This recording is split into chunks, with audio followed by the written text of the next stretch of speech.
So, we're back at the job site. Again. First thing on the list, electricity. After my dad wired the main junction box inside the workshop shed, I went full action movie mode with the drill, making holes in the stud so we could run power to the outlets, the light switch, and all the future places I'll probably plug in way too many tools. The cable was pretty thick, about 1 centimeter, so I grabbed a 16mm drill bit and started making some seriously committed holes.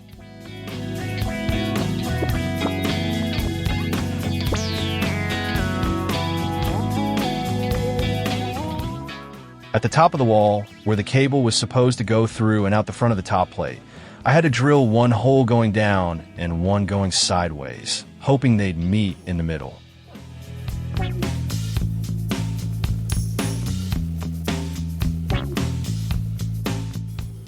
And somehow, miracle of miracles, they actually did. Inside that cable are 3 wires: hot, neutral, and ground. Also known as the one that shocks you, the one that keeps things calm, and the one that saves your life. Pulling the cable through the walls, though, not so smooth. Corners, bends, weird angles, it turned into a full wrestling match. I had to widen a few holes, say a few encouraging words to the cable, and eventually victory. Everything went where it was supposed to.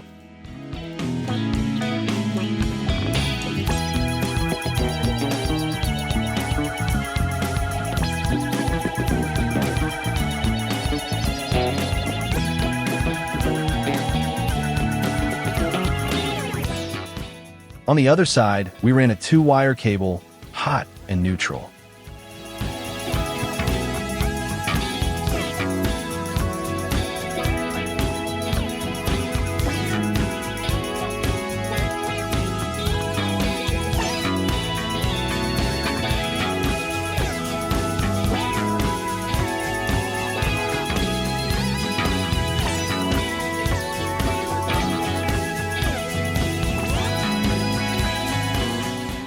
While my dad handled the big brain stuff and connected the shed to the electrical grid, I moved on to something just as important: closing up all the tiny gaps between the walls and the roof.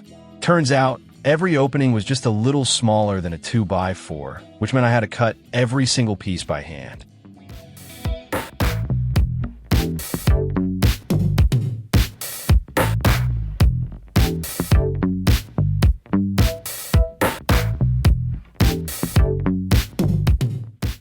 Once they were in, I screwed them into place using construction screws.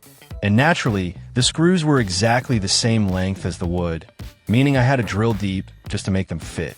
Love it when the universe keeps things interesting.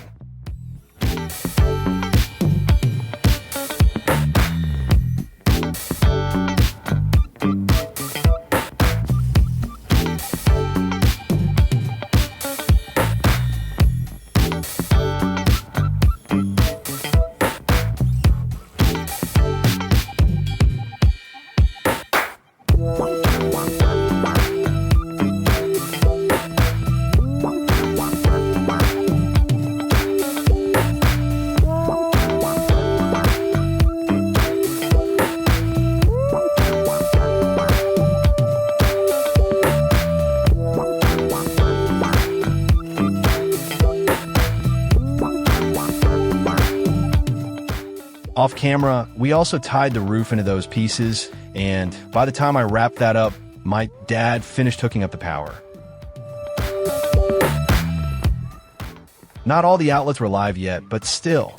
And just like that, we have power. Next step, sealing the place like we're preparing for a zombie apocalypse. We cleaned the floor thoroughly, and then went crazy with polyurethane foam. Every crack, every gap, every possible entry point for bugs, lizards, wind, rain, basically anything that moves or leaks. And yes, the foam is red. That's not for style points. That means it's fire retardant. Safety first, aesthetic second.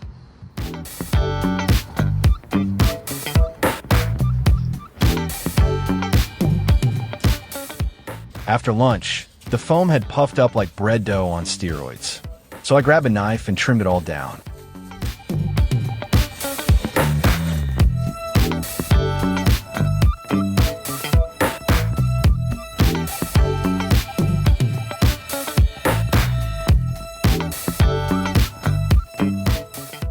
And let me tell you, that was way more satisfying than it should be.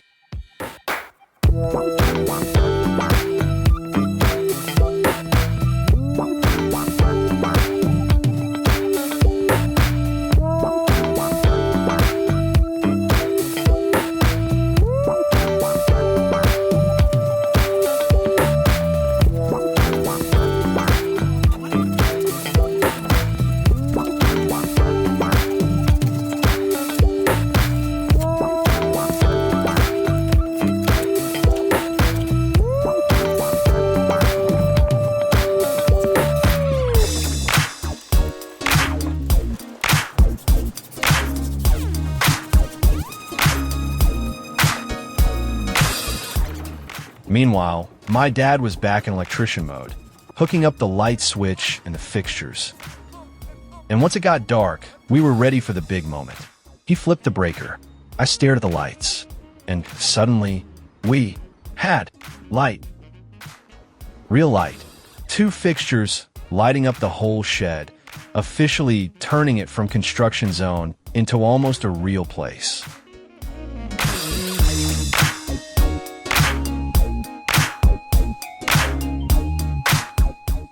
A few days later, I came back to the site and found my dad in full demolition mode, taking apart the pallets I would arrived on. Remember those? Yeah. Turns out we didn't keep them just for fun. We stored them out of the rain, so the wood was actually in great shape. He had already pulled the boards apart and was busy yanking out nails like some kind of pallet-destroying superhero. Once I showed up, I grabbed a saw and cut all the boards in half.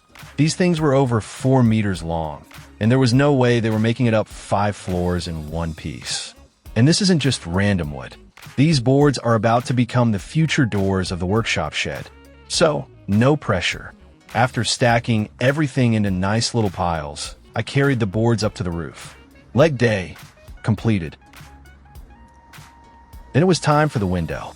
It's a white aluminum window with special glass that lets the light in but keeps people from seeing inside. I have absolutely no idea what that kind of glass is called, so if you know, drop in the comments and make me look smarter. Meanwhile, I also learned that touching rough lumber is basically a great way to collect free splinters. My fingers were not amused. To install the window, I had to carve out some of the foam we sprayed earlier so the trim could sit properly. Quick side note, trim is just a fancy word for the frame that hides the ugly gaps around the window and makes everything look like you actually knew what you were doing.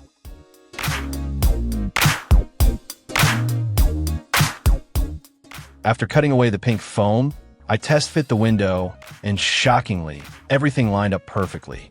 Rare moment. Had to enjoy it.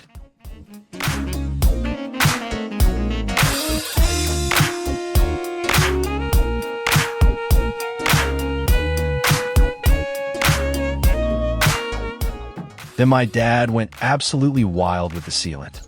I mean, generous.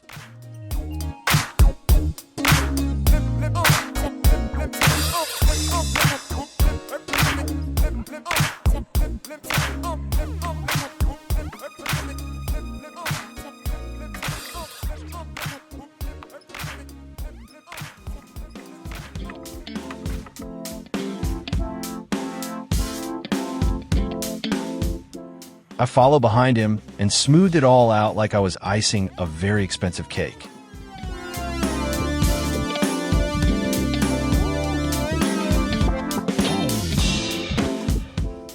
We slid the window into place.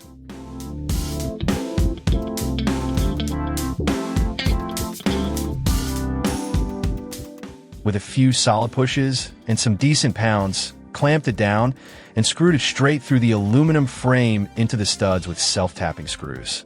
Very professional, very permanent.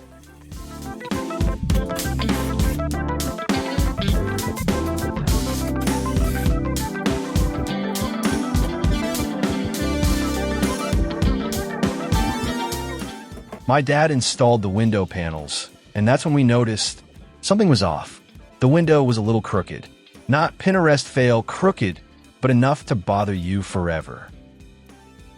I tried loosening screws, tightening screws, nothing.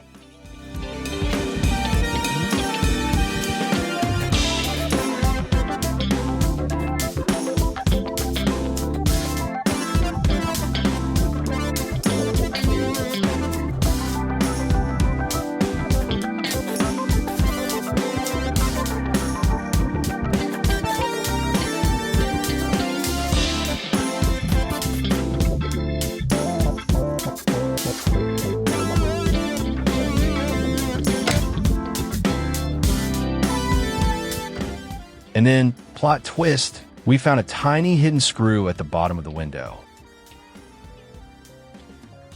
One Allen key later, a few careful turns, and boom, perfect fit.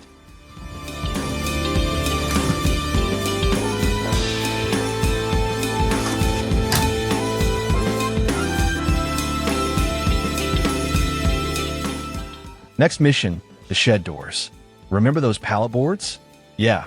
They're finally becoming something useful. First, I measured the door opening.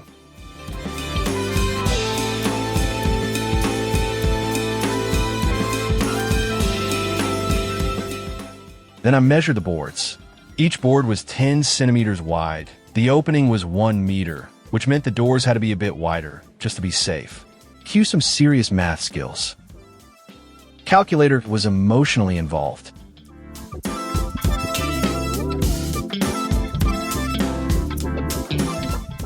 Then I sorted the boards.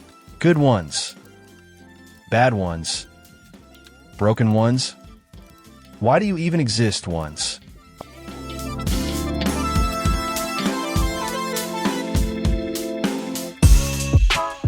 I marked them all at 190 centimeters and started cutting.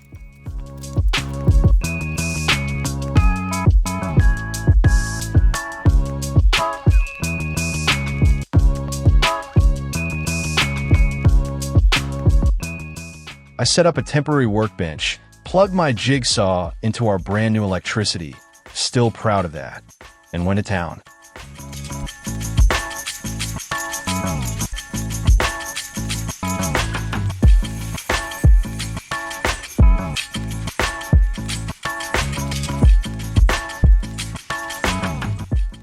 After cutting the long boards, I trimmed shorter ones to fit across 6 boards side by side.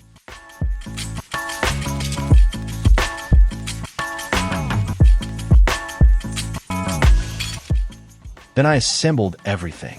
6 long boards for 1 door, 2 short ones across the top and bottom, and 1 diagonal piece for strength, because nothing says real builder like a dramatic diagonal board.